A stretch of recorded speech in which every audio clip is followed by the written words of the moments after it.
সুপ্রিয় দর্শক, সবাইকে স্বাগত জানাচ্ছি TVN24 আয়োজিত নিয়মিত অনুষ্ঠান আওয়ার ডেমোক্রেসি। আজকের আয়োজন একটু বিশেষ, কারণ কদিন পরেই new York city mayor election. তাছাড়াও বেশ কিছু বিষয় থাকবে। নিউ ইয়র্ক থেকে ঢাকা, ওয়াশিংটন থেকে বেইজিং, সব জায়গায় উত্তাপ বাড়ছে। নিউ ইয়র্কের মেয়র রেস শেষ মুহূর্ত পর্যন্ত জরিপে দেখা যাচ্ছে জোহরান মামদানি এগিয়ে আছেন। অ্যান্ড্রু কুমো দ্রুতই কমিয়ে আনছেন ব্যবধান বলে অনেকে বলছেন। সে ব্যাপারে আলোচনা থাকবে। কোমো বলেছেন তিনি রিয়েল নিউ ইয়র্কারদের জন্য লড়ছেন। সেই রিয়েল নিউ ইয়র্কার কারা, সেটি আলোচনা থাকবে। কোমো ইসলামোফোবিক, জেনোসাইডের পক্ষে, কিন্তু নিউ ইয়র্কের বেশ কিছু বাংলাদেশি ভোটার, এমনকি একজন বাংলাদেশি ইমামও প্রকাশ্যে কোমোর পাশে দাঁড়িয়েছেন। প্রশ্ন হলো, এমন কেন? কিসের চাপ? অর্থের লোভ, নাকি পরিচয়ের রাজনীতি? এদিকে আন্তর্জাতিক অঙ্গনে চীন ও আমেরিকায় নতুন বাণিজ্য চুক্তির আলোচনা বেশ উত্তেজনা ছড়িয়েছে। এর অগ্রগতিও হয়েছে শুনছি আমরা, সেটি নিয়ে আলোচনা থাকবে। দুপক্ষই শক্তিশালী, জেদি, এক কথায় বলা যায় বুলির বিরুদ্ধে আরেক বুলি। সেটির বিশ্লেষণ আমরা করার চেষ্টা করব। এই ডিএলএ কি আছে?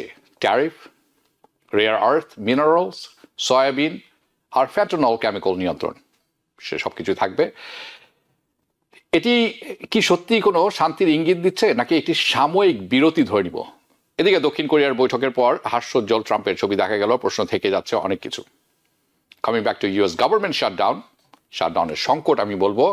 স্ন্যাপ পেমেন্ট হয়তো অনেকেই পাবেন না নভেম্বরের প্রথম সপ্তাহে, যেটি আগামীকাল থেকে শুরু হতে যাচ্ছে। নিউ ইয়র্ক শহর স্পেশালি জরুরি প্রস্তুতি নিচ্ছে এই ব্যাপারটিতে।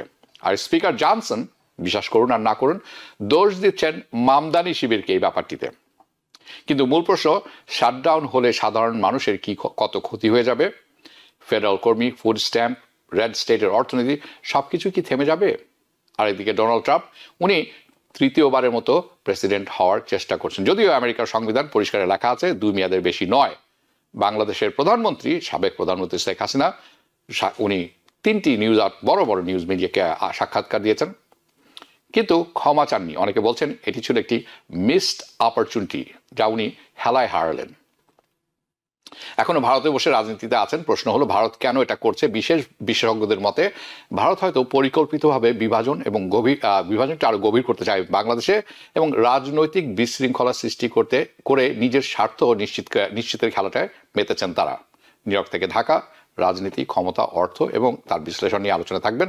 আমার সাথে আছেন সাংবাদিক, লেখক, গবেষক হাসান ফেরদৌস, স্বাগত জানাচ্ছি আপনাকে। এবং আমাদের সাথে আরও আছেন professor doctor Nakibur Rahman, university of north Carolina, স্বাগত জানাচ্ছি আপনাকেও। হাসান ফেরদৌস, চলুন তাহলে আপনাকে দিয়ে শুরু করি। অ্যান্ড্রু কুমো হঠাৎ করে মনে হচ্ছে যে যেই গ্যাপ ছিল বা আছে এখনো এই বিভিন্ন নির্বাচনী পোলের, সেটি কাছে নিয়ে আসছেন বলে অনেকে মনে করছেন, এবং তাই দৃশ্যত সেরকম মনে হচ্ছে। যদিও পোল দেখাচ্ছে মামদানি বেশ এগিয়ে আছেন। অনেকের ধারণা ছিল যে এগিয়েই থাকবেন, এবং কোনো সম্ভাবনা নেই অন্য কারোর এই গ্যাপ পূরণ করার মতো। তাহলে হঠাৎ কেন এই গ্যাপটা কমে আসছে বলে আপনি মনে করছেন? ধন্যবাদ হাবিব ভাই। ভাই, সালাম আলাইকুম। হাবিব ভাই, নির্বাচনের আগে লড়াইটা যে আরো তীব্রতর হবে এটা স্বাভাবিক কথা। এই টাইটেনিংটা ওয়াজ কোয়াইট এক্সপেক্টেড। দুটো ঘটনা ঘটেছে এখানে। এক, মামদানির বিপক্ষে যে কোয়ালিশন তা সংঘবদ্ধ হয়েছে। বিপক্ষে যে কোয়ালিশন, এই কোয়ালিশনের নেতৃত্বে কে আছেন? অবভিয়াসলি কুমোর সাহেব আছেন। তার সাথে এখন যোগ দিয়েছেন নিউ ইয়র্কের বর্তমান মেয়র, তাকে তিনি এন্ডোর্স করেছেন, এরিক অ্যাডামস। তার সঙ্গে আছেন নিউ ইয়র্কের সবচেয়ে ধনী রিয়েল এস্টেট ব্যবসায়ীরা। বিল অ্যাকারম্যান, আমরা জানি $1 বিলিয়ন খরচ করতে তিনি তৈরি আছেন। আমাদের এই শহরের প্রাক্তন মেয়র ব্লুমবার্গ, তিনি অলরেডি কয়েক $1 বিলিয়ন ইনভেস্ট করেছেন এই প্রজেক্টে। প্লাস এর সঙ্গে এখন যুক্ত হয়েছে, দেখতে পাচ্ছি আমরা, নিউ ইয়র্কে এক শ্রেণী ইহুদি রাবাই, 650 জন ইহুদি রাবাই সারা মার্কিন যুক্তরাষ্ট্র জুড়ে, শুধু নিউ ইয়র্কের নয়, এক চিঠি লিখে সাবধান করেছে কেন মামদানি ইহুদিদের জন্য বিপজ্জনক। ইস্যুটা আমরা জানি, গাজা, ইসরায়েল নিয়ে তাদের মূল উদ্বেগ। তারা বলছে যে মামদানির কারণে, এবং কুমু একটা অভিযোগ করেছে যে আপনারা দেখেছেন পর দুটো ডিবেটেই মামদানি সরাসরি তিনি অ্যান্টিসেমিটিক বলে অভিযোগ করেছেন, মামদানি তার জবাবও দিয়েছেন। কিন্তু এই কোয়ালিশনটা আমরা দেখতে পাচ্ছি সংঘবদ্ধ হচ্ছে, ইন্টেন্সিফাই হচ্ছে। প্লাস এর সঙ্গে যুক্ত হয়েছে আমাদের president Donald Trump. Trump openly মামদানির বিরুদ্ধে যুদ্ধ ঘোষণা করেছেন। সো এই যে অপর পক্ষ যে সংঘবদ্ধ হচ্ছে, ইউনিফাই হচ্ছে, তার ইম্প্যাক্ট পড়বে নির্বাচনী জরিপে। এটা কোয়াইট এক্সপেক্টেড। এটা একটা কি ট্যাকটিক তারা ফলো করছে আপনারা দেখতে পাচ্ছেন। ক্লিয়ার ট্যাকটিক হচ্ছে একদিকে ভয় দেখানো, অন্যদিকে বিদ্বেষ ছড়ানো, ফিয়ার এবং হেট। এই হচ্ছে খেলার নাম। ফিয়ার কিভাবে? আমদানি আসছে, he is outsider, he is a Muslim, he is a antisemitic, he is a communist, he is a lunatic, আমাদের প্রেসিডেন্ট বলেছেন। ভয়, একসাথে ভয় এবং ঘৃণা। কান থেকে আমরা দেখেছি, আমরা তারা তাদের ফেসবুক পেজে পোস্ট করে ছবি 9/11 কথা তারা বলছে। একটা সাক্ষাৎকারে কুমো বলেছেন, ক্যান ইউ ইমাজিন যদি আর একটা 9/11 হয় আর তখন যদি তোমার মেয়র হয় মামদানি সাহেব, তাহলে কি অবস্থা হবে?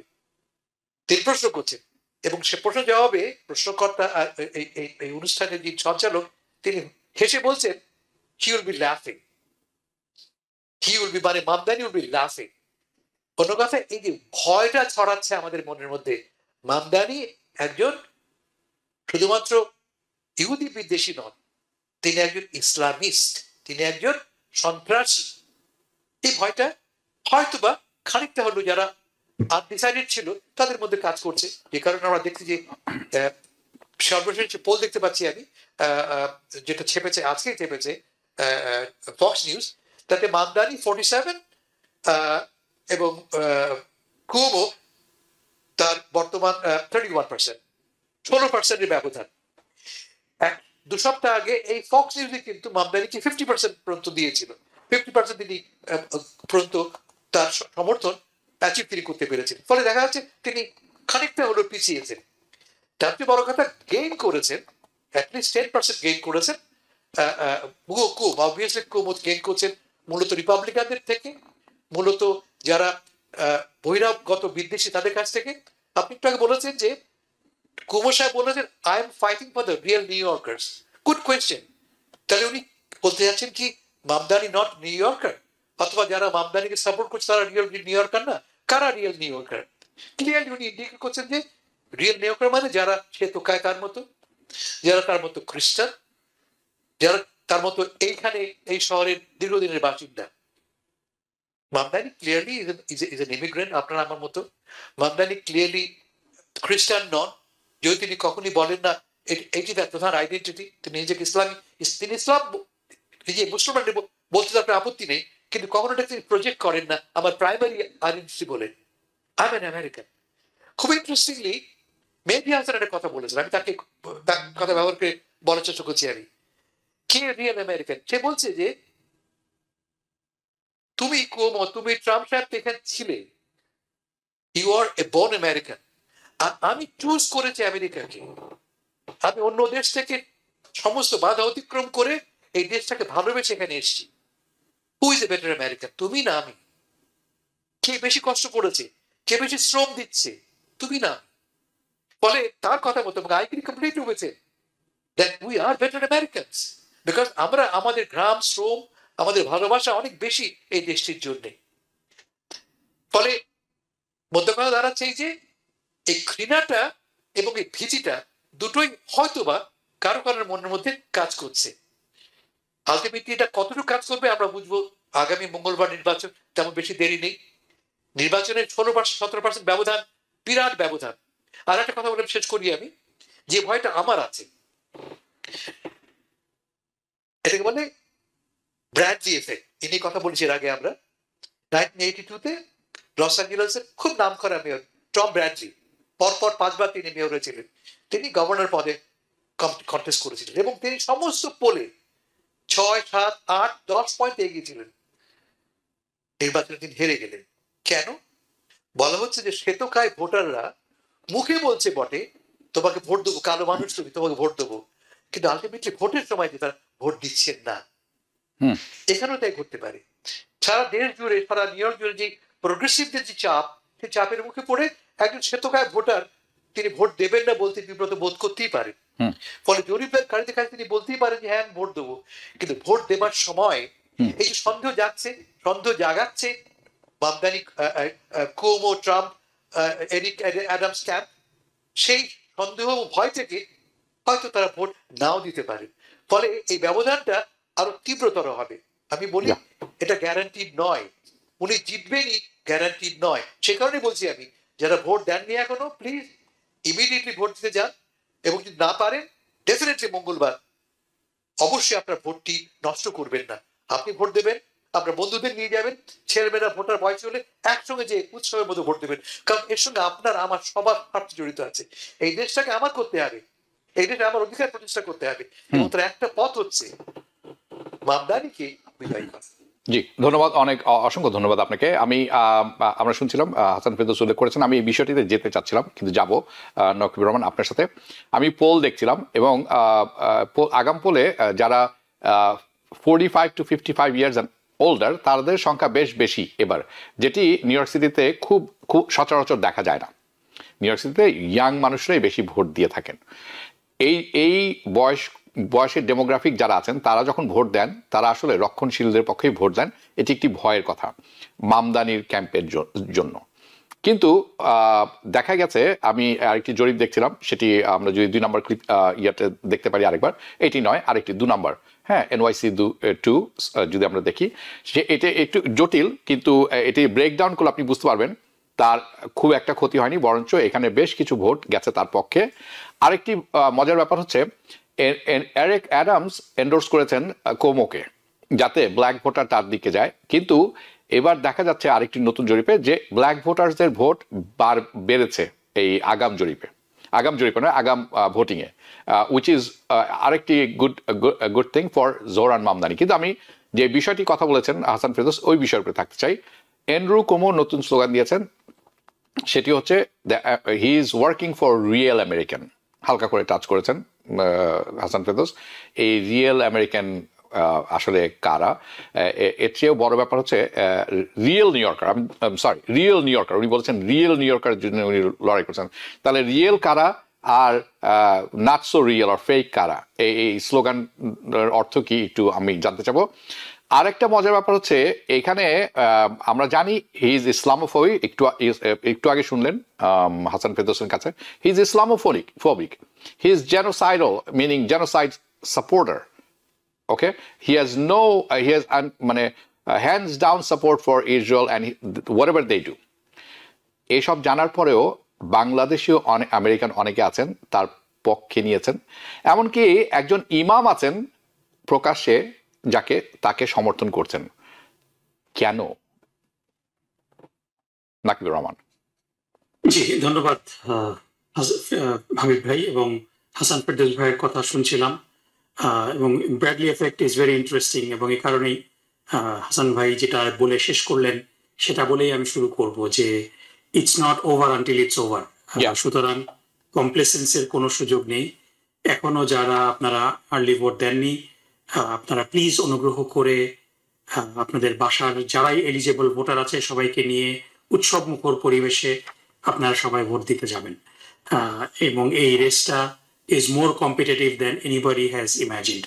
So সেটা বলে আমি শুরু করতে চাই পোলটা নিয়ে, যে ডেফিনেটলি গ্যাপগুলা ন্যারো হয়েছে, কিন্তু স্টিল আমরা যদি দেখি, আমি কম্পেয়ার করছিলাম যে প্রাইমারিতে জোহরান মামদানি এবং অ্যান্ড্রু কুমোর কিন্তু ডিফারেন্সটা খুব কম ছিল। মানে আমাদের মনে আছে যে যখন জোহরান মামদানি ক্যাম্পেইন শুরু করেছিলেন তখন তার অ্যাপ্রুভাল রেটিং ছিল ওপিনিয়ন পোলে 5% মতো। সেখান থেকে শুরু করতে করতে একেবারে লাস্টের দিকে তিনি অ্যান্ড্রু কুমোকে সারপ্যাস করেছিলেন, এবং সম্ভবত একেবারে শেষের দিকে হি ওয়াজ আপ বাই 5 to 6%, যেটা মার্জিন অফ এররের চেয়ে একটু বেশি।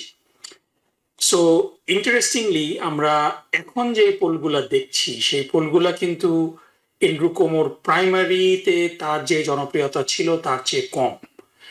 যদিও আপনি যদি 70-30ও ধরেন যে 70% ডেমোক্রেট ভোটার, 30% রিপাবলিকান ভোটার, যদিও ট্রাম্পকে অনেক বেশি সংখ্যক নিউ ইয়র্কার ভোট দিয়েছেন, বাট এটা একটা অ্যানামলি, এটা একটা প্রোটেস্ট ভোটের মতো হয়েছিল। সো সেই 70%-এরও যদি আমরা ফ্যাক্টর ইন করি, তাহলে পরেও প্রাইমারিতে এন্ড্রু কুমোর যে জনপ্রিয়তা ছিল যেই পর্যায়ে একেবারে প্রাইমারি ক্লোজিং এর সময়, ন্যাশনাল ইলেকশনে এই পুরাপুরি সিটি ইলেকশনে তার জনপ্রিয়তাটা কিন্তু প্রাইমারির চেয়ে কম। এবং এটার কয়েকটা কারণ আছে। এটার একটা বড় কারণ হলো যে প্রাইমারিতে এন্ড্রু কুমো কিন্তু আফ্রিকান আমেরিকানদের বেশ ভালো সাপোর্ট পেয়েছিলেন, এবং এরিক অ্যাডামস ড্রপ আউট করার পরে এরিক অ্যাডামস যেহেতু এন্ড্রু কুমোকে সমর্থন দিয়েছিলেন, এই কারণে এন্ডোর্স করেছেন, এ কারণে ধারণা করা হচ্ছিল যে আফ্রিকান আমেরিকান সাপোর্টটা এন্ড্রু কুমো অটোমেটিক্যালি পেয়ে যাবেন, কিন্তু আমরা কিন্তু ভিজিবলি সেটা দেখছি না। এটা হলো একটা বড় কারণ। বরং আপনি যেটা বললেন, উল্টা দেখছি যে আমাদের সাবকন্টিনেন্টের কিছু কিছু মানুষ, স্পেশালি আপনারা দেখেছেন যে দিওয়ালি উৎসবে এন্ড্রু কুমো ইনভাইটেড ছিল ইন্ডিয়ান অরিজিন কিছু যারা হিন্দুত্ববাদী আইডিওলজির সমর্থক, যা তাদের ইসলামোফোবিয়া থেকেই তারা এন্ড্রু কুমোকে এন্ডোর্স করছে। এবং দুর্ভাগ্যজনকভাবে কিছু মুসলিম একটা নেগেটিভ প্রোপাগান্ডার কারণে, যেই প্রোপাগান্ডাটা স্পেসিফিক্যালি জোহরান মামদানি অ্যাড্রেস করেছেন, যে একটা প্রচারণা চালানো হয়েছে যে নিউ ইয়র্ক সিটিতে প্রস্টিটিউশনকে অ্যালাউ করবেন জোহরান মামদানি। এটা মসজিদে গিয়েও এন্ড্রু কুমো বলেছেন, এবং তিনি এই জায়গাতে কিছু মুসলমানদেরকে কনফিউজ করার চেষ্টা করছেন। এবং এখানে এই ব্যাপারে জোহরান মামদানি খুব পরিষ্কারভাবে বলছেন যে তিনি প্রস্টিটিউশন লিগাল করার কোনো পরিকল্পনাই তিনি করেননি। তিনি অতীতে যে কথাটা বলেছেন যে এই হিউম্যান ট্রাফিকিং এর বড় ভিকটিম হলো এই শিশুরা, এবং এই শিশুদেরকে প্রোটেক্ট করাটা সমাজের দায়িত্ব। এই শিশুরা যারা বিভিন্ন অপরাধে জড়িত হয়ে যায়, এই অপরাধে তারা অপরাধী না, বরং যারা তাদেরকে জড়িত করেছে, যে চক্র, হিউম্যান ট্রাফিকিং চক্র, তাদেরকে শাস্তি দেওয়াটা জরুরি এবং এদেরকে পুনর্বাসন করা জরুরি। সো এটার সাথে প্রস্টিটিউশন লিগাল করার কোনো সম্পর্ক নেই। এবং এই প্রোপাগান্ডাতে কনফিউজড হয়ে কিছু মুসলিম এটার ব্যাপারে খুব বেশি প্রচারণাতে অংশগ্রহণ করে ফেলেছেন। এবং এখানে হয়তো কিছু ট্রানজাকশনও আছে, পয়সা কড়ির বিষয়ও আছে, ফেমের বিষয়ও আছে, এবং সাম পিপুল আর জাস্ট ওভার জেলাস। কিন্তু এই সংখ্যাটা খুবই কম। যে ইমামের কথা আপনি বললেন, মানে this people don't have much credibility in the society. এবং আমি প্রিটি শিওর যে কেউ যদি খোঁজ খবর নেয় দেখবে যে তাদের পিছনে বেশ অর্থ ব্যয় হয়েছে। There is some foul play here. কিন্তু এই এই এই কারণগুলোর জন্য কিন্তু এন্ড্রু কুমো পোলে যে তার ব্যবধানটা কমিয়ে ফেলেছে, এটা আমি মনে করি না। Definitely there are some other reasons. There is a convergence theory. যখন একটা 2 হর্স রেস হয়, ব্যবধানটা যত বেশি শুরুর দিকে থাকুক না কেন, একদম ফিনিশিং লাইনে যখন হর্স রেসটা চলে আসে, তখন কিন্তু কিছুটা হলেও ব্যবধান কমে আসে। এ কারণে এটা এক্সপেক্টেড যে জোহরান মামদানির সাথে এন্ড্রু কুমোর ব্যবধানটা একটু কমবে।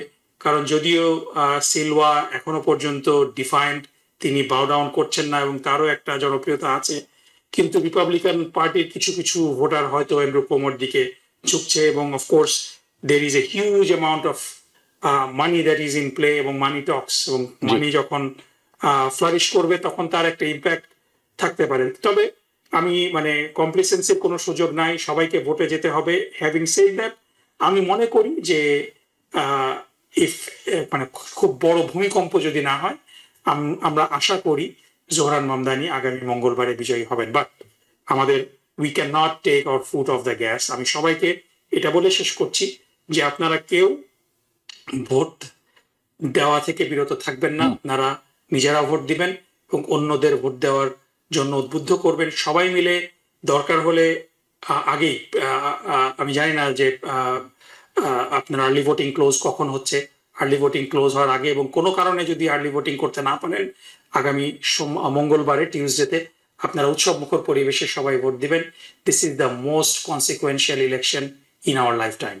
হ্যাঁ, আমি আপনাদের দুজনের সাথে একমত। তার কারণ হচ্ছে আপনারা জানেন যে সাউথ এশিয়ান ব্লক কিন্তু একটা big voting block in new York city elections.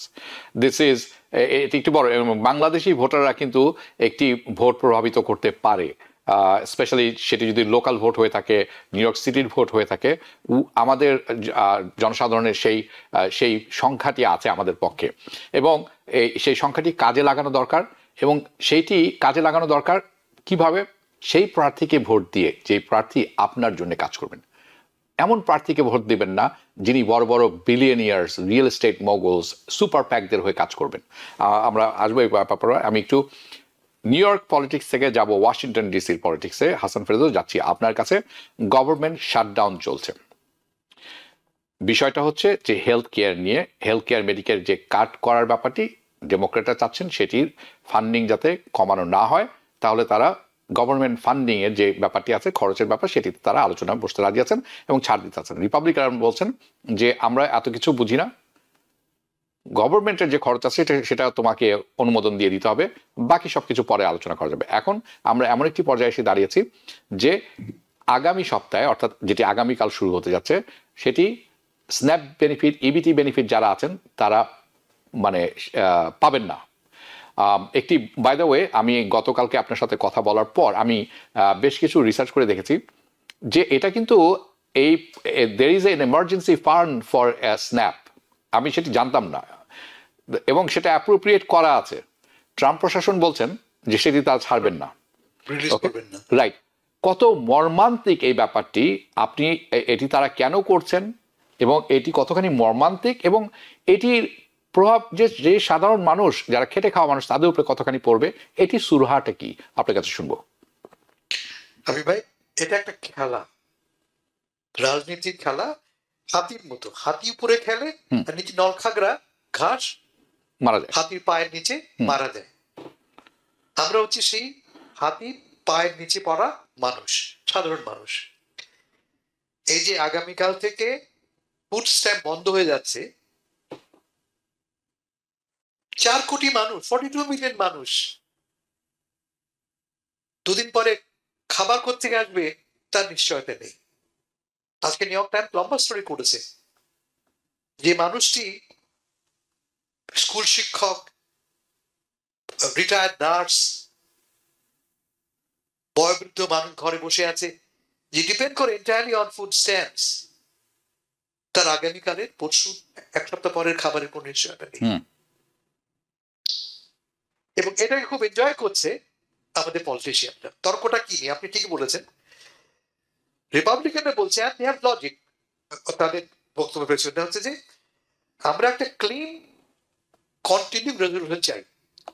আগে ওবামা, বাইডেন আমলে যে লেভেল ছিল অফ ফিনান্সিং, সেটি আমরা রাখতে চাই। আমরা বাকি প্রশ্নগুলি আমরা পরে কথা বলবো। ডেমোক্রেটরা বলছে যে যদি আমি এই আমার একটা সুযোগ তোমাকে চাপ দেবার, by the end of the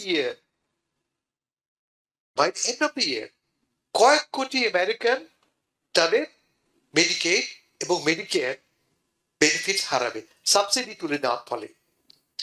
যেই আইনটি পাস করেছেন, big beautiful bill, president Donald Trump সাহেবের, সেই বিলে কিন্তু ফান্ডিং রাখা হয়নি ওবামা কেয়ার যে সাবসিডি পেত তার জন্য। ট্রাম্প সাহেব নানাভাবে চেষ্টা করেছেন, প্রায় 3 ডজন বার তিনি চেষ্টা করেছেন এই ওবামা কেয়ারকে হত্যা করতে, তিনি পারেননি, ভোটে তিনি পারেননি। এখন তিনি টেকনিক্যালি সাবসিডি বন্ধ করে দিয়ে ওবামা কেয়ারকে তিনি কার্যত মেরে ফেলবেন।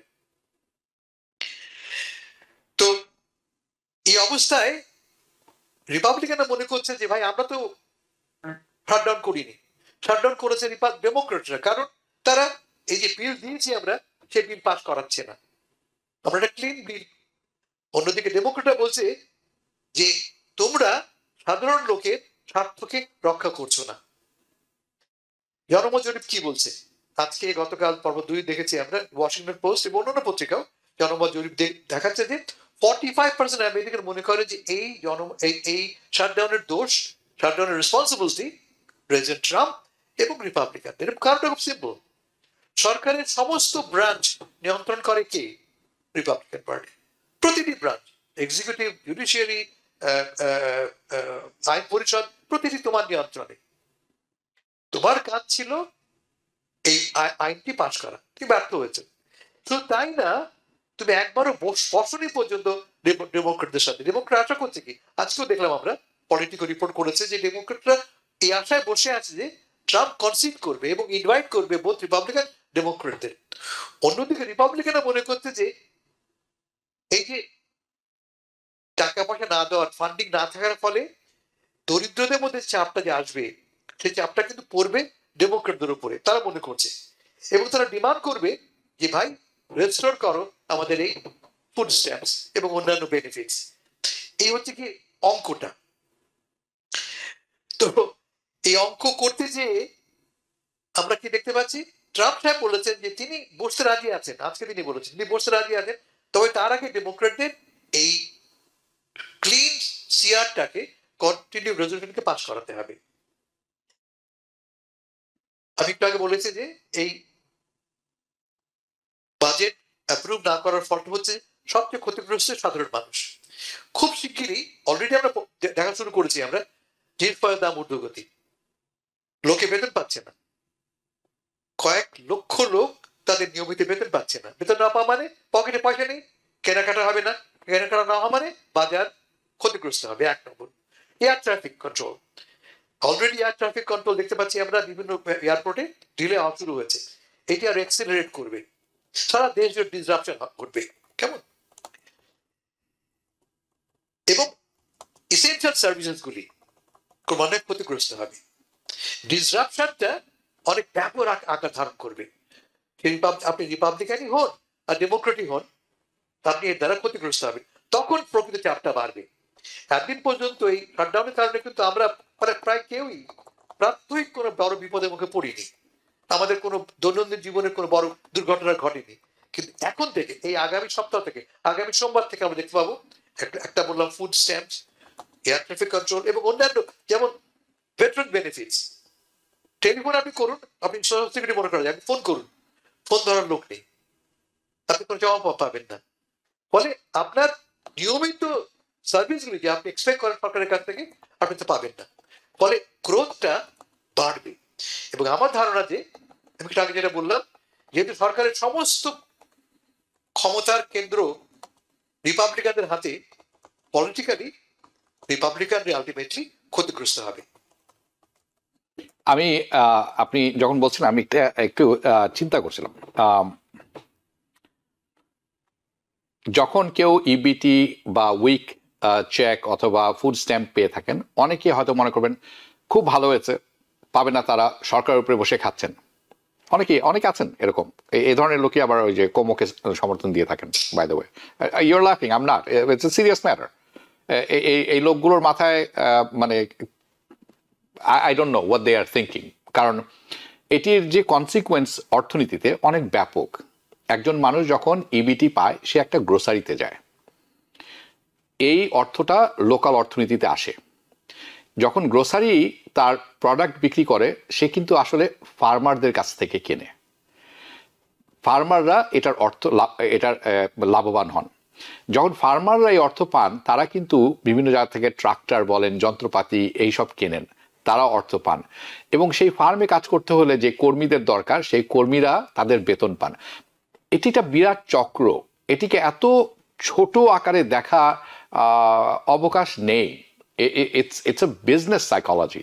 আমি জানি না এই হোয়াট ট্রাম্প প্রশাসন তারা কি চিন্তা করছেন, Como what he is thinking. Johnson বলেছেন যে এই শাটডাউনের জন্য আমদানি এবং তার শিবির দায়ী। আই মিন, কতটা হাস্যকর হতে পারেন আপনি? This Christian Zionist and idiots, আমার কোনো ভাষা নেই বলার। এনিওয়ে, আমি এই টার্ম এইখানে থাকবো। আমি যাব নাকিবুর রহমান আপনার কাছে। প্রেসিডেন্ট ট্রাম্প স্বপ্ন দেখছেন নতুন করে আবার, কারণ কয়েকবার স্বপ্নটা ভঙ্গ হয়েছে যে উনি 3rd টার্মে প্রেসিডেন্ট হতে চান। তো কয়েকটি বার উনি চেষ্টা করেছেন। ইভেন স্টিভ ব্যানেন, ওনারা বড়জোর এখন পর্যন্ত খুব প্রচারণা করে যাচ্ছেন যে Trump for the 3rd term. এখন সংবিধানের 22তম ধারায়, যেটা কনস্টিটিউশনে আছে, সেখানে বলা আছে, অ্যামেন্ডমেন্ট 22 বাই দ্য ওয়ে, যে একজন প্রেসিডেন্টের টার্ম হচ্ছে টার্ম লিমিট 2টি, এবং আরেকটি জায়গায় আছে যে আপনি 2 টার্ম শেষ করার পরে ভাইস প্রেসিডেন্ট হওয়ার সম্ভাবনা নেই, আপনি ভাইস প্রেসিডেন্ট হিসেবে রান করতে পারবেন না, নির্বাচন করতে পারবেন না। এটি আরেকটি সম্ভাবনা দেখছিলেন তারা। কিন্তু এখন আবার নতুন করে আমরা শুনছি যে ট্রাম্প বলছেন he is thinking about running the third term, যেখানে সংবিধানে কোনো জায়গা নেই, যেখানে ভাইস প্রেসিডেন্ট হিসাবে জয়ী হয়ে প্রেসিডেন্টকে সাইডলাইন করে আবার নতুন প্রেসিডেন্ট হিসাবে কাজ করার এটাও নেই। আরেকটি উপায় আমি খুঁজে দেখেছি, the third person who is the most powerful is the secretary of state. যদি প্রেসিডেন্ট ভাইস প্রেসিডেন্ট না থাকে তাহলে ইনি কিন্তু পাওয়ারে আসতে পারেন। এনিওয়ে, তাহলে উনি কি চিন্তা করছেন, কিন্তু উনার কর্মকাণ্ড কিন্তু চালিয়ে যাচ্ছেন। যেমন হোয়াইট হাউসের বলরুম ভেঙে ফেলেছেন ইস্ট উইং, এবং এটি আসলে একজন প্রেসিডেন্ট থাকেন 4 বছর, কিন্তু উনি ভাবটা করছেন কর্মকাণ্ড এমন যে এখানে উনি ওই তাজমহল বানাবেন এবং এখানেই থাকবেন, এখান থেকে যাবার কোনো রকম অভিপ্রায় তার নেই। আমি শুনবো আপনার কাছে। জি, আমি শুরুতে একটু ছোট্ট একটা জিনিস অ্যাড করি। ডেফিনেটলি যে একটু আগে আমি দেখলাম যে 2জন ফেডারেল জাজ একটা রায় দিয়েছে যে এই স্ন্যাপ বেনিফিট আপনারা বললেন যে যাচ্ছে ইমার্জেন্সি ফান্ড ট্যাপ করার জন্য নির্দেশ দিয়েছেন। সো যারা স্ন্যাপ বেনিফিট পাচ্ছেন তাদের জন্য একটু মনে হয় সাই অফ রিলিফ। কারণ এটা আসে ইউএসডিআর আন্ডারে, সেই ইউএসডিআর তারা বন্ধ করে রেখেছিলেন অ্যাপ্রোপ্রিয়েশনটা। আপনি সঠিক বলেছেন।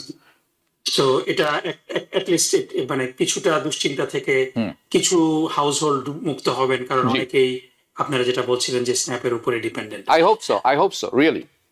So and I hope this shutdown ends, কারণ এটা সমস্যা হচ্ছে যে ট্রাম্প কোন রকম নেগোসিয়েশনের দিকে যাচ্ছেন না, তিনি বরং উল্টা একটু আগেও তিনি বললেন, যেটা দেখলাম যে he asked lawmakers to throw wrench of course মধ্যে এই টকের মধ্যে, কিংবা উনি ফিলিবাস্টারের কথা বলছেন, ফিলিবাস্টারের নিয়ম বন্ধ করা। সো এগেইন তিনি he is trying to mainly pull his way through this.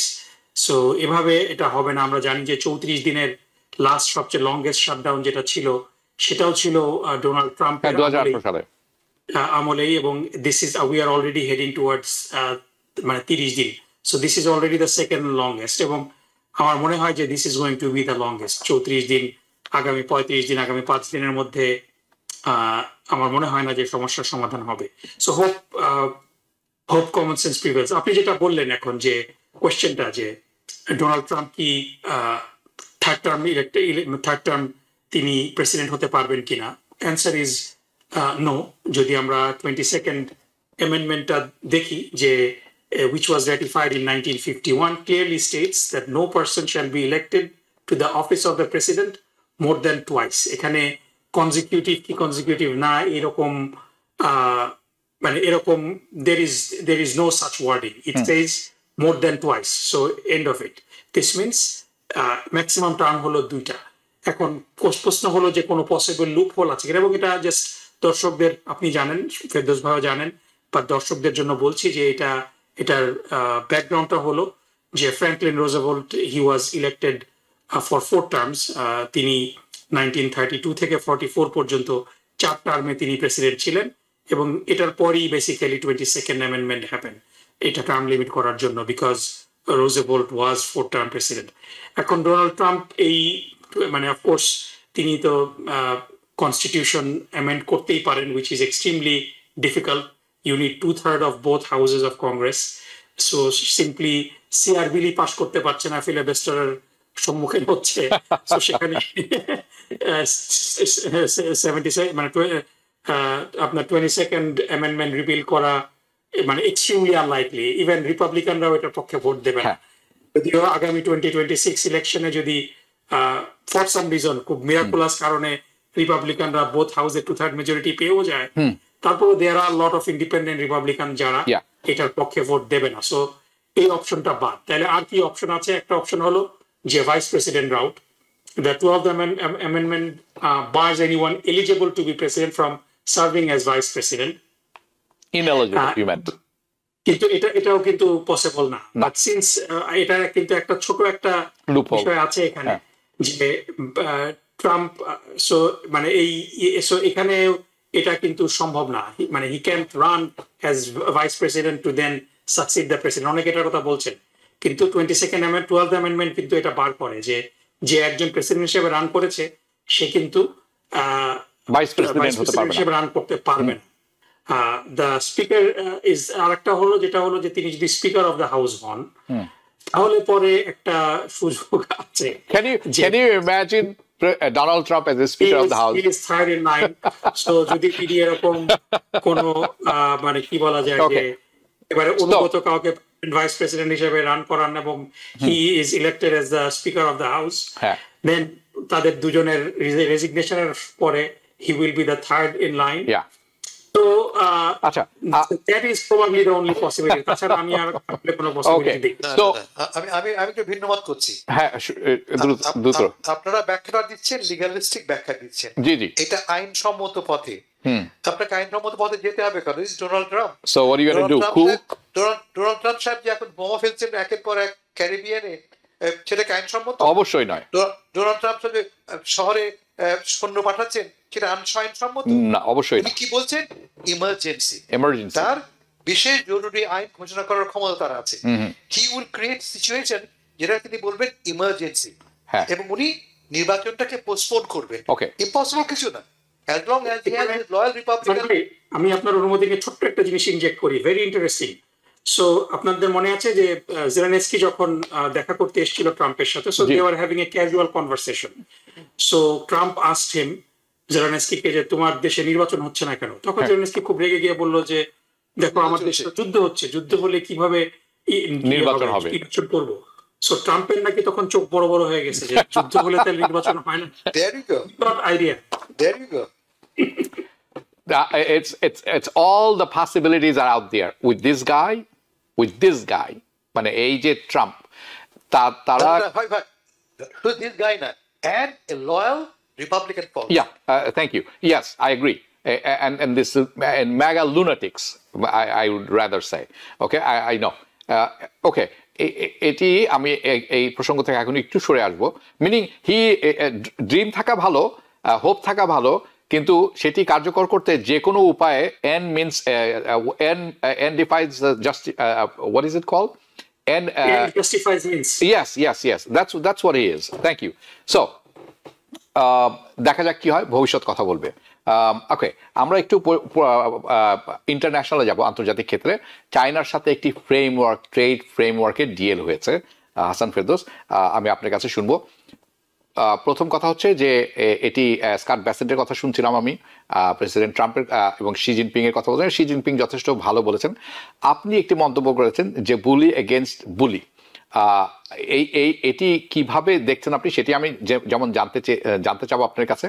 আরেকটি ব্যাপার আপনি আমাদেরকে একটু স্পষ্ট করুন যে এখন চায়না বলছে ঠিক আছে তোমাদের কাছ থেকে আমি সয়াবিন কিনবো 12 বিলিয়ন ডলারের, এবং আগামী 3 বছরের প্রতিশ্রুতিও দিচ্ছি। এটি একটি ব্যাপার। আমেরিকা বলছে ঠিক আছে আমি শুল্ক কমিয়ে আনছি, ঠিক আছে। কিন্তু আমার একটি প্রশ্ন, আমি এই যে প্রবলেমটা তৈরি করলেন ডোনাল্ড ট্রাম্প, ক্ষতিগ্রস্ত হলো চাষিরা, ফার্মাররা, আবার এই প্রবলেমের সলভও উনি করলেন। তো it's a self inflicted wound and you are becoming a hero by fixing it. How do you see it? Trump সাহেব বলেছেন এই চুক্তি তিনি করেছেন 1 বছরের চুক্তি, কিন্তু 10-এর মধ্যে তিনি 12 দিচ্ছেন। 10-এর মধ্যে 12? 10-এর মধ্যে 12, এত ভালো চুক্তি হয়েছে। 10-এর মধ্যে 12। Art of the deal. একটা জিনিস মাথায় রাখতে হবে যে চীন এবং America, they need each other. Of course, I agri.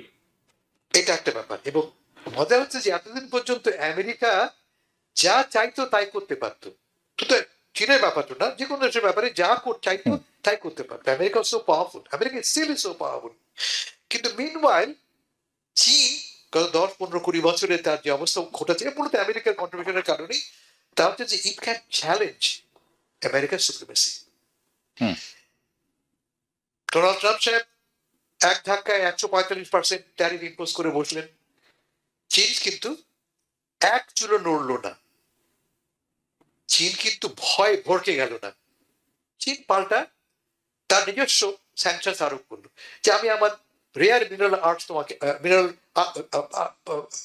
Art mineral তোমাকে আমরা এক্সপোর্ট করবো না, যা ছাড়া কিন্তু 90% বিশ্বের 90% সাপ্লাই আসে চীন থেকে, আমেরিকার 90% চীন থেকে আসে। এবং এই রেয়ার আর্ট মিনারেল না পেলে আমাদের সেমিকন্ডাক্টর পাবো না, আমরা কম্পিউটার, টেলিফোন, আমাদের এআই টেকনোলজি কোনো কিছু অ্যাডভান্স, যুদ্ধ জাহাজ, সাধারণ plane, everything, all modern, anything and everything. আধুনিক অত্যাধুনিক ইনফরমেশন বেসড টেকনোলজি তার প্রয়োজন হচ্ছে এই এই এই মিনারেলস। এবং তার হাতে একটা শক্ত একটা কার্ড আছে, এই কার্ডটা সে ব্যবহার করলো। এবং তার ফলে প্যানিক ছড়ানো শুধুমাত্র ট্রাম্প সাহেব না, ট্রাম্প সাহেব যারা মূল সমর্থক বড় বড় এই টেক কোম্পানিগুলি, তার আমাদের কি অবস্থা হবে? ফলে ডোনাল্ড ট্রাম্প সাহেবকে যেতে হলো কিন্তু চুক্তি করতে, চীন সাহেব কিন্তু আসেননি। ভেরি চীন কিন্তু ইন্টারেস্টিং, ছুটে আসেনি। Good point, very good point, very good তার পয়েন্ট। মানে কি দাঁড়ালো? আলটিমেটলি কোরিয়াতে যে সাউথ কোরিয়াতে যে মিটিং এর পাশে যে একটা তারা চুক্তি করলেন, এবং চুক্তি করার পরে যেটা সবচেয়ে সিগনিফিকেন্ট হচ্ছে যে ডোনাল্ড ট্রাম্প বলছেন যে আমি জিতেছি, হ্যাঁ ওয়ান্ডারফুল জি। হ্যাঁ, বরাবরের মতো। চীন কি বলছে? চীন বলছে যে আমি স্ট্যাবিলিটিটাকে প্রেফার করেছি, ভলাটিলিটির উপরে, ভলাটিলিটিটা অস্থিরতার বদলে আমি স্থিরতা আনতে চেয়েছি, সেই জন্যই চুক্তি করেছি আমরা। কনসেশন পেয়েছি, দুপক্ষই কনসেশন পেয়েছে বলা চলে, টেম্পোরারি হলেও। বটম লাইনটা কি? বটম লাইন হচ্ছে এই যে এই দুই দেশ, এই দুই সুপার পাওয়ার, বিশ্বের সবচেয়ে বড় দুই দেশ, পলিটিক্যাল, ইকোনমিক অ্যান্ড মিলিটারি দুই দেশ, they need each other, they need each other. Grow করতে হলে, সার্ভাইভ করতে হলে, they have to work together with them. Donald Trump সাহেব ভেবেছিলেন যে, একটু আগে আপনি বললেন বুলি, তিনি তার উইল কি ইম্পোজ করতে পারবেন চীনের উপরে, বলবেন হয়ে যাবে। চীন বলছে বাবা অত সহজ নয়, অত সহজে তুমি বললে আমি মানবো তা না, কারণ আমার হাতে কিছু কার্ড তো আছে। তো আরো কি লক্ষ্য করেছি আমরা যে এই ট্রাম্প সাহেবের এই সোকল লিবারেশন ডে ট্যারিফ শুরু হওয়ার পর থেকে নতুন কনফিগারেশন শুরু হয়েছে বিশ্ব জুড়ে। আমরা কি দেখতে পাচ্ছি? একদিকে এশিয়ার দেশগুলি ঘনিষ্ঠ হচ্ছে চীনকে সামনে রেখে, তৃতীয় বিশ্বের দেশগুলি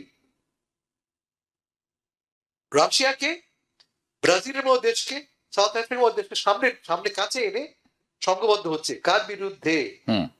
ক্লিয়ারলি অবশ্যই মার্কিন যুক্তরাষ্ট্র।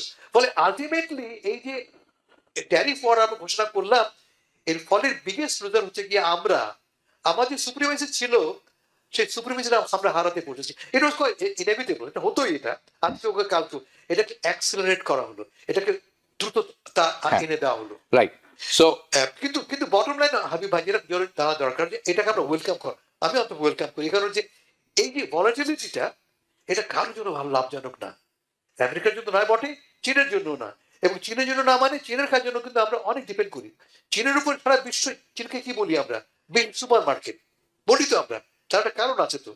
ফলে চীন যদি ভলাটাইল হয়ে পড়ে, চীন যদি অভ্যন্তরীণভাবে অস্থির হয়ে পড়ে, তার প্রভাব কিন্তু আমাদের অর্থনীতিতেও পড়বে। ফলে জরুরি হচ্ছে যে এই এই এই যে চুক্তিটা হলো, even though it is temporary, এটাকে আমি বলি একটা first stepping stone towards a larger reconciliation between two super powers. তাদেরকে এটা বুঝতে হবে ভাই আমরা একে অপরকে ছাড়া এগোতে পারবো না। I hope they understand that. অসংখ্য ধন্যবাদ। আরো অনেক কিছু ছিল এখানে আলোচনা, আমি একটু বাংলাদেশ প্রসঙ্গে যেতে চাই। নাকিবুর রহমান, আপনার কাছে যাব।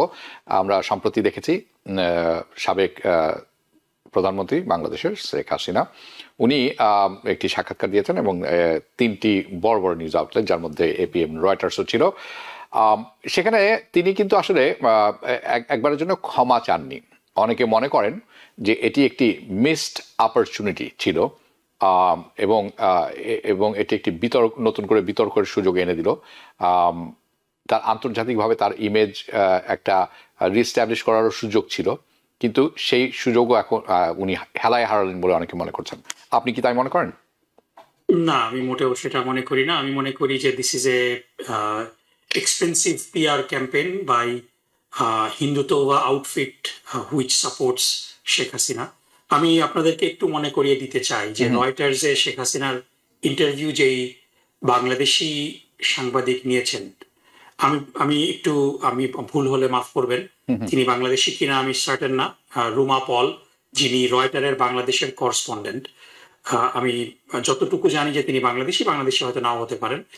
এই রুমা পলের একটা, যদি আমরা মানে আমি কোট আনকোট অপরাধ যদি আমরা ধরি, আপনাদের মনে আছে যে চিন্ময় দাসকে যখন গ্রেফতার করা জি। হয়েছিল, তখন তার সমর্থকরা পাবলিক প্রসিকিউটর, যিনি চিন্ময় দাসের জামিনের বিরোধিতা করেছিলেন, আলিফ, তাকে প্রকাশ্য দিবালোকে ছুরিকাঘাত করে হত্যা করেছে। জি। এই আলিফের এই হত্যাকাণ্ডকে এই রুমা পল রয়টারে ব্রেক করেছিলেন এইভাবে যে চিন্ময় দাসকে যে আইনজীবী রক্ষা করতে এসেছেন, সেই আইনজীবীকে মৌলবাদীরা হত্যা করেছে। So that was a big lie, deliberate lie, এবং Yeah. একটা সাম্প্রদায়িক দাঙ্গা উস্কায় দেওয়ার মতো একটা অপরাধ। কিন্তু সেই অপরাধের পরও যদিও সাংবাদিকদেরকে প্রোটেক্ট করা এবং তাদের ভুল হলে যদি এটা ডেলিভারেট হয়, if it is inciting riot, এগুলা কিন্তু প্রেস মানে ফ্রিডম অফ এক্সপ্রেশনের মধ্যে কাভার করে না। কিন্তু তারপরও আমরা দেখেছি কোনো এক অদৃশ্য কারণে রয়টার কিন্তু এটা সিম্পলি উইথড্র করেছে এই রিপোর্টটা, যখন তারা কিন্তু এটার জন্য কিন্তু they did not issue any apology. আমি দেখিনি, কেউ যদি দেখে থাকেন আমি ভুল হলে আমি আই উইল সে সরি, কিন্তু আমি কিন্তু রয়টারের পক্ষ থেকে কিংবা রোমা পলের পক্ষ থেকে আমি কিন্তু কোনো ধরনের অ্যাপোলজি দেখিনি। সো সেই রোমা পল শেখ হাসিনার সাক্ষাৎকার দিলেন যে সময় একটা কথা হচ্ছে যে শেখ হাসিনা একটু অসুস্থ হয়ে পড়েছেন, সুতরাং মানে এটা কি আওয়ামী লীগের লোকজনকে উজ্জীবিত করার জন্য একটা কনসার্টেড পিআর ক্যাম্পেইন কিনা, দ্যাট বেগস দ্যাট কোয়েশ্চেন। কারণ আজকালকার ডিজিটাল ইন্টারভিউ গুলাতে পুরো ক্লিপ ভিডিও না হলেও কিছু ভিডিও কিন্তু দেখা যায়, এখানে আমরা পুরাটা দেখিনি। সো এখানে তিনি সবচেয়ে মানে তিনি যেটা বলতে চেয়েছেন যে আওয়ামী লীগকে নির্বাচন না করতে দেওয়া হলে মানুষ গণহারে ইলেকশন বয়কট করবে। আমরা 4টা বড় বড় বিশ্ববিদ্যালয়তে কিন্তু নির্বাচন দেখেছি, সেখানে ছাত্রলীগ তো অংশগ্রহণ করেনি। ঢাকা বিশ্ববিদ্যালয়তে একেবারে উৎসব মুখর পরিবেশে মানুষ ভোট দিয়েছে এবং 80% বেশি ভোট কাস্ট হয়েছে। সেখানে তো ম্যাস এক্সোডাস হয়নি, সেখানে মানুষজন তো ভোট দেওয়া থেকে বঞ্চিত কিংবা ভোট বয়কট করার কোনো সিমটম আমরা দেখিনি। জাহাঙ্গীরনগরেও একই কথা, জাহাঙ্গীরনগরে তো শেষ পর্যন্ত ইভেন ছাত্রদলও বয়কট করেছে, কিন্তু তারপরও একটা ওভারওয়েলমিং ভোট কাস্ট হয়েছে এবং চিটাগাং এবং রাজশাহী ইউনিভার্সিটিতেও ব্যাপক উৎসাহ উদ্দীপনার মধ্যে দিয়ে মানুষ ভোট দিয়েছে। So Awami League is ইয়েস্টারডেজ news in Bangladesh.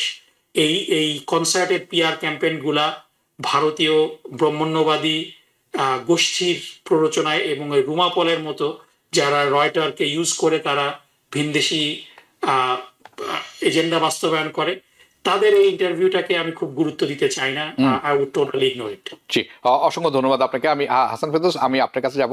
আমরা ভারত নিয়ে কথা শুনলাম, এই শেখ হাসিনা ভারতে বসেই এই সব ইত্যাদি ইত্যাদি কার্যক্রম করে যাচ্ছেন এবং বিভিন্ন রকম বক্তব্য দিচ্ছেন, যেটি বিভিন্ন মানুষ বিভিন্নভাবে নিচ্ছেন। ভারত এটি কেন হতে দিচ্ছে, এটি একটি ব্যাপার। আরেকটি ব্যাপার হচ্ছে যে ভারতের গেম প্ল্যানটা কি বাংলাদেশের মানুষ গণতন্ত্র মনা, বাংলাদেশের মানুষ স্বাধীন নির্বাচন চায়, বাংলাদেশের মানুষ নির্বাচনে অংশগ্রহণ করে। তো আমার কথা হচ্ছে এই যে কার্যক্রম ভারত অ্যালাউ করছে, তাদের পরিকল্পনাটি কি বলে আপনি মনে করেন? আমি ভাই আপনার প্রশ্ন জবাব দেওয়ার সাথে আমি নকিব ভাইয়ের কথা থেকে কন্ট্রাডিক্ট করি। তাহলে যে হাসিনা ইররিলেভেন্ট নয়, শেখ হাসিনা / আওয়ামী লীগ বাংলাদেশের আজকের পরিপ্রেক্ষিতে ইররিলেভেন্ট নয়। এটা যতই মুখে বলি না কেন, আমরা বাস্তবতা হতো যে এখনো বাংলাদেশের certain number of people, certain percentage of people, 10-15-20%, whatever, এখনো আওয়ামী লীগকে সমর্থন করে এবং তারা দেশে বিশৃঙ্খলা সৃষ্টির ক্ষমতাও তারা রাখে। এটা 1 নম্বর। 2 নম্বর, আওয়ামী লীগকে বাদ দিয়ে নির্বাচন করার ফলে এর আগে যে সমস্যা আমাদের ছিল, আমাদের আওয়ামী আমলে 3টি নির্বাচন দেখেছি আমরা, বড় দলগুলি নির্বাচনে অংশগ্রহণ করেনি, ফলে তার লেজিটিমেসি নিয়ে প্রশ্ন উঠেছে। তাদের লেজিটিমেসি নিয়ে সেই 3টি নির্বাচনে আওয়ামী লীগের সময় আমরা বলি যে এটা বৈধ নির্বাচন নয়। সেই একই প্রশ্ন, একই সমস্যা কিন্তু এবারও হতে পারে আওয়ামী লীগকে বাদ দিয়ে নির্বাচন করলে। 2, আপনারা দেখেছেন গতকাল হিউম্যান রাইটস অফিস থেকে ইনসিস্ট করা হচ্ছে যাতে করে এটি ইনক্লুসিভ নির্বাচন করা হয়। জাতিসংঘ থেকে একই কথা বলা হচ্ছে, ইনক্লুসিভ মানে আওয়ামী লীগ সহ নির্বাচন করা হয়। আমি নির্বাচন করে যাচ্ছি না, আমি হাসিনার ফ্যাক্টরটা রাখছি। আমি এটাকে কেন, আমি আপনার মূল প্রশ্নকে একমত হয়ে বলছি, এটা কেন মিস অপরচুনিটি। বাংলাদেশে একটা ফ্র্যাকচার হয়েছে, একটা পলিটিক্যাল ফ্র্যাকচার হয়েছে, বিভেদ তৈরি হয়েছে। বিভেদের একটা বড় কারণ শেখ হাসিনার ভ্রান্ত রাজনীতি, শেখ হাসিনার স্বৈরাচারী শাসন ব্যবস্থা। স্বৈরাচার তিনি প্রথম নন। আমি একটা এক্সাম্পল আপনার দিই। ভারতে মিসেস গান্ধী 75 থেকে 77 বছর তিনি জরুরি আইন জারি করেছিলেন, এবং সে সময় তিনি লক্ষ লক্ষ লোককে গ্রেফতার করেছিলেন। খুন হয়নি বাংলাদেশের মতো, কিন্তু রাজনৈতিক কারণে লক্ষ লক্ষ লোককে গ্রেফতার করেন, short term long term, including senior politicians. 77-এ যখন তিনি ফিরে এলেন, নির্বাচন দিলেন, আমি গান্ধীর কথা বলছি, নির্বাচনে গান্ধী হেরে গেলেন, এবং নির্বাচনে হেরে যে গান্ধী বললেন যে আমি ভুল করেছি। উনি ক্ষমা বলেননি, অ্যাপোলজাইজ বলেছেন, রিগ্রেট করেছেন, দুঃখ প্রকাশ করেছেন। কেন করেন? একজন রাষ্ট্রপ্রধান, সরকার প্রধান যখন দুঃখ প্রকাশ, তার মানে তিনি হিল করার চেষ্টা করছেন। এই যে ক্ষত সৃষ্টি হয়েছে, এই ক্ষতটাকে দূর করতে আমাদের একটা ক্ষত হয়েছে। হাসিনা সামনে সুযোগ ছিল একটা এই ক্ষতকে সামান্য হলেও দূর করবার। আমরা ভুল করেছি। এই যে 1,500 লোককে খুন করেছি বা হাজার হাজার লোককে খুন করেছি আমরা, এটি একটা রাজনৈতিক ভুল ছিল। এই ভুল অ্যাডমিট করলে হাসিনা কিন্তু পলিটিক্যালি অনেক গেইন করতে পারতেন। বিশেষ ভেতরে, দেশের ভেতরে যারা তার অনুগামী, যারা তার সমর্থক, যারা এখন কমপ্লিটলি ডিজায়ারে বিশৃঙ্খল অবস্থায় আছে, সুযোগ হতো তার অ্যাপোলজির মাধ্যমে সুযোগ হতো, একটা ব্রিজ তৈরি হতো যাতে করে এরা পুনরায় রাজনৈতিক মঞ্চে ফিরে আসতে পারে। তাদেরকে বাদ দিয়ে বাংলাদেশ রাজনীতি চলবে না। একটা বড় সেগমেন্ট বাদ দিয়ে বাংলাদেশের রাজনৈতিক সম্মিলন, রিকনসিলিয়েশন ঘটবে না। ফলে সে কারণে আপনার যে মূল বক্তব্য ছিল যে এটা একটা মিস অপরচুনিটি, আমি কমপ্লিটলি এগ্রি করি। ভারত কেন করছে এটা? ভারতের জন্য হাসিনা একটা বড় তাস। ভারত কি চায়? ভারত চায় বাংলাদেশে এমন এক সরকার, যে সরকার তার কথা শুনবে, উঠবে বসবে তার কথায়। Hasina was that person, Hasina was that card. এবং এখনো হাসিনা কার্ডকে ব্যবহার করে বাংলাদেশের রাজনীতিতে হস্তক্ষেপ করবার সুযোগ খুঁজছে ভারত, এতে কোনো সন্দেহ নেই। এই যে হাসিনা 3টা আউটলেট ইন্টারভিউ দিয়েছে, তার রুমা পলকে নয়, কিন্তু রুমা পল কোনো ফ্যাক্টরি নয়, রয়টার্স ইন্ডিপেন্ডেন্টকে তিনি ইন্টারভিউ দিচ্ছেন, এএপি ইন্টারভিউ দিচ্ছেন একই সঙ্গে। এবং ক্লিয়ারলি এই পুরো জিনিসটা ওয়াজ কোঅর্ডিনেটেড বাই ইন্ডিয়ান গভর্নমেন্ট। তিনি ভারত সরকারের আতিথ্যে আছেন, তাদের নিয়ন্ত্রণের মধ্যে তিনি আছেন, তাদের সম্মতি ছাড়া, সহযোগিতা ছাড়া এই ইন্টারভিউ পসিবল ছিল না। মনে রাখবেন ইন্টারভিউটা হয়েছে ইমেইলের মাধ্যমে, তাকে টাইপ করতে হয়েছে। হাসিনা টাইপ করেননি বলে আমার বিশ্বাস, তার বইকে টাইপ করে দিয়েছে। এবং কোয়াইট লাইকলি বলা হচ্ছে যে লজি গার্ডেনে দিল্লিতে তার যে বাসপন্থী বাস করেন, একটা অফিসও করে দেওয়া হচ্ছে তার জন্য, এবং প্রবলি সেখানে ভারতীয় অফিসাররা সেখানে কাজ করেন, তারাই হয়তো উত্তরটা দিয়েছে। ফলে হাসিনাকে ভারত ব্যবহার করছে তাদের রাজনৈতিক প্রয়োজন সিদ্ধি করবার জন্য। আর প্রয়োজনটা কি? তা হচ্ছে বাংলাদেশের পরবর্তী সরকার যখন গঠিত হবে, যাতে করে আমার নিয়ন্ত্রণ থাকে, আমার কার্ডটা যেন থাকে। That's why I need Hasina to play that role. হ্যাঁ, একটি নতজানু সরকার দরকার, একটি ক্লায়েন্ট স্টেট দরকার, দেয়ারফর হাসিনাকে দরকার। ওকে, আমাদের সময় শেষ হয়ে গেছে। হাসান ফেরদৌস, নাকিবুর রহমান, আমি দুজনের কাছ থেকে বিদায় নিচ্ছি। আপনারা দুজনেই ভালো থাকবেন, দেখা হবে পরবর্তী অনুষ্ঠানে। আপনাদের কাছ থেকে বিদায় নিলাম। দর্শক, আপনারা যারা এতক্ষণ অনুষ্ঠানটি দেখছিলেন, আপনাদের কাছে অনেক কিছু আমরা আলোচনা করেছি একসাথে। নিউ ইয়র্কের local politics, new York city mayoral election, বিশ্ব বাণিজ্য যুদ্ধ, ট্রেড ওয়ার, দক্ষিণ এশিয়ার ভূ রাজনীতি, যেটি বেসিকলি ইন্ডিয়া অ্যান্ড বাংলাদেশের ব্যাপারটি আমরা আলোচনা করলাম, বাংলাদেশের অভ্যন্তরীণ রাজনীতির ব্যাপারে আলোচনা করলাম। এর গুরুত্ব আমরা বোঝার চেষ্টা করলাম এবং আপনাদের সামনে তুলে ধরার চেষ্টা করেছি। কিন্তু নিউ ইয়র্ক সিটিতে অত্যন্ত গুরুত্বপূর্ণ একটি নির্বাচন হতে যাচ্ছে নভেম্বর 4 তারিখে, এবং আগামী ভোট কিন্তু শুরু হয়ে গেছে। আমরা বাংলাদেশি আমেরিকানরা একটি শক্তিশালী ভোটার ব্লক, সেটি প্রমাণ করার একটি সময় এসেছে, এবং যোগ্য প্রার্থীকে বেছে নেওয়ার একটি সময় এসেছে। আমি আশা করব সেটি আমরা অচিরেই দেখতে পারবো। TVN24 সেটি কভার করবে। সবাই ভালো থাকবেন, আপনারা থাকবেন আমাদের সাথে, এবং সেটি আমরা তুলে ধরবো আপনাদের কাছে। বিদায় নিচ্ছি এখনকার মতো। শুভরাত্রি। TVN24 টেলিভিশন দেখতে আজই কল করুন 7187776556। লগ ইন করুন www.totalcablebd.com। নিউ ইয়র্ক থেকে সম্প্রচারিত TVN24 টেলিভিশন বিশ্বজুড়ে বাঙালির কণ্ঠস্বর।